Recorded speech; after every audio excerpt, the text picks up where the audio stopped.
identity. Who are you? And more importantly, why does it matter? So imagine this, your mind is swapped with someone else's body. And you now wake up in a different body, but you still have your current thoughts, memories, personality, and desires.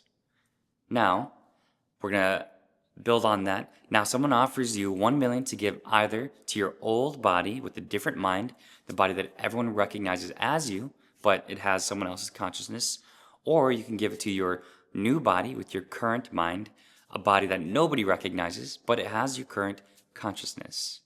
So which one gets the money? I'll give you a second to think about that. Now, what your answer reveals is where you naturally place your identity. So if you chose your old body, you may believe that identity is mostly tied to your physical body.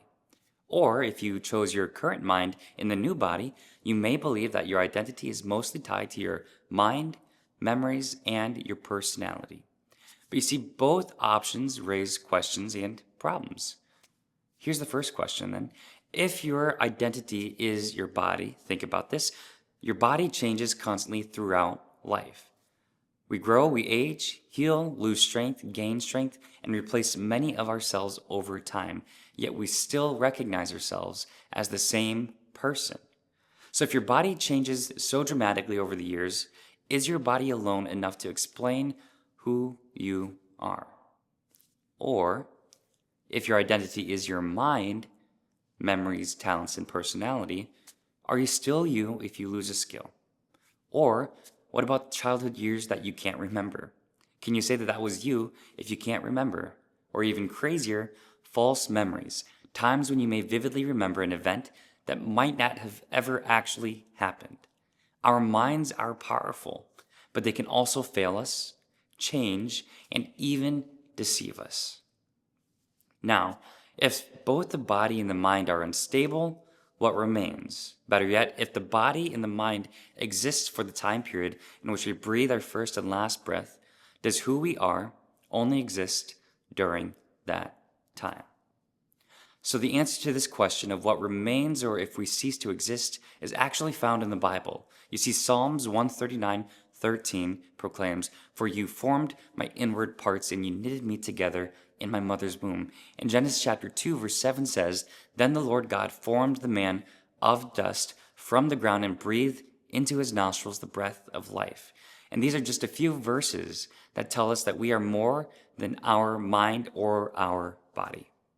The core of who we are is our soul that was created by God himself. You see, your soul is the deepest part of who you are. And God created every part of you, but he created your soul first, and it's your soul that relates to him and continues beyond physical death. So if the idea of your soul is a hard concept to grasp, think about it like this. Would you rather remember everything but feel and value all of it differently? Or would you rather feel and value the same kind of things but remember nothing?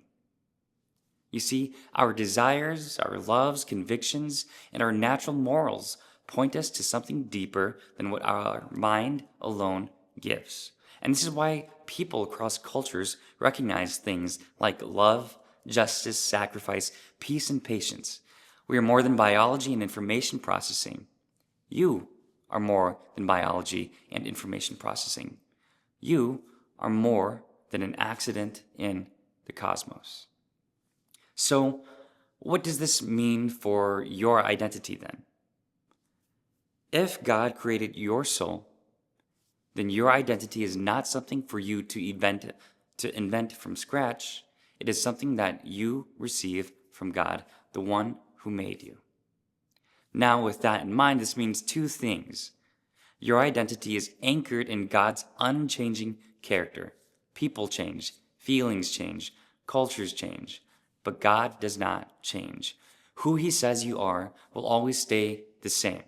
And this gives you a cornerstone, a beautiful foundation to build your life on.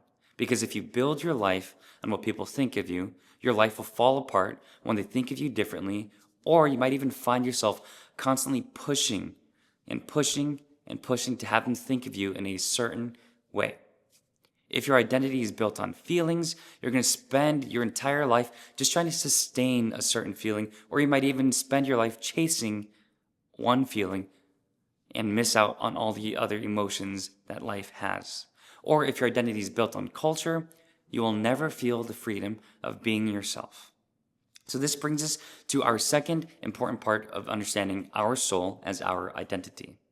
You see, you discover your truest identity by coming to Jesus, the one who created your soul, the one who saved your soul, and the one who redeemed your soul.